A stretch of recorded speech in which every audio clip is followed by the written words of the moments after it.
Let me start with something that makes people uncomfortable. See, most breaches don't happen because someone targeted you. They happen because something stayed exposed long enough for someone to notice. That's it. That's the truth.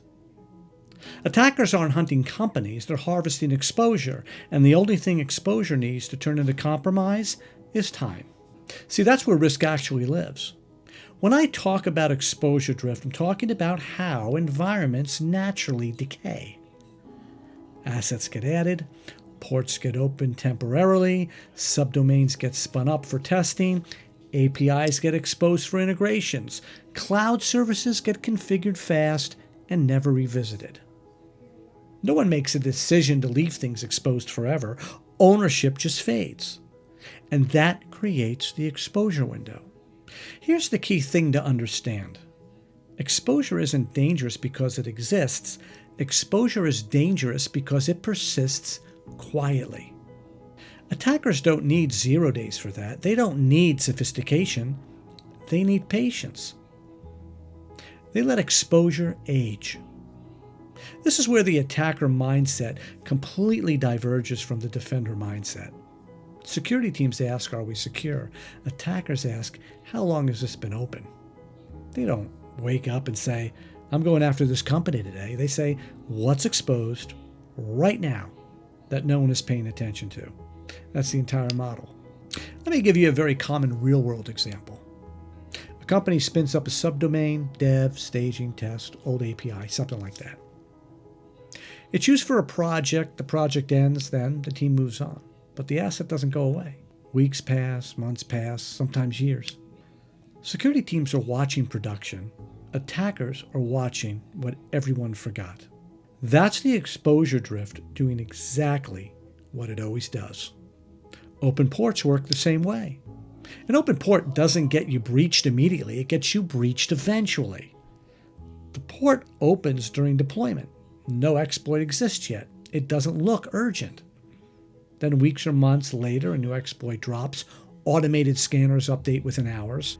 From the defender's point of view, the breach feels sudden.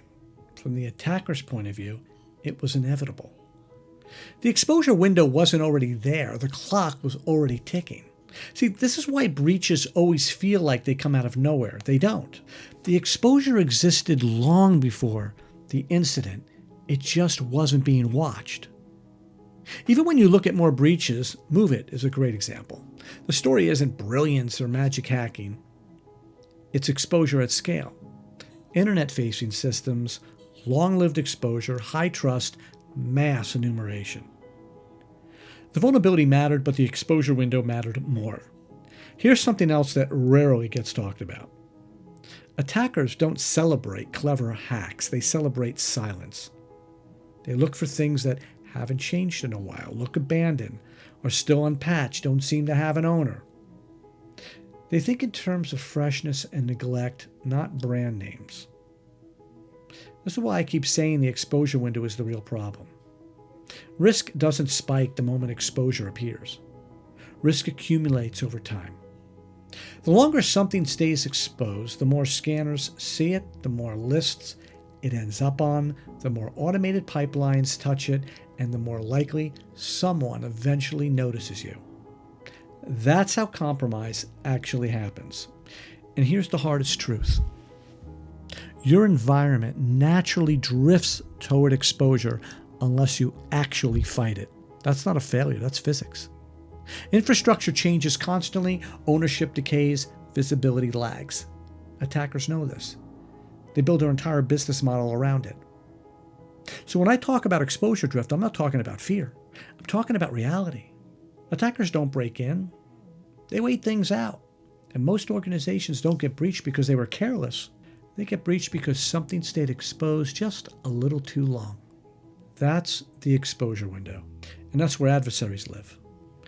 If you're not measuring exposure over time, you're not managing risk.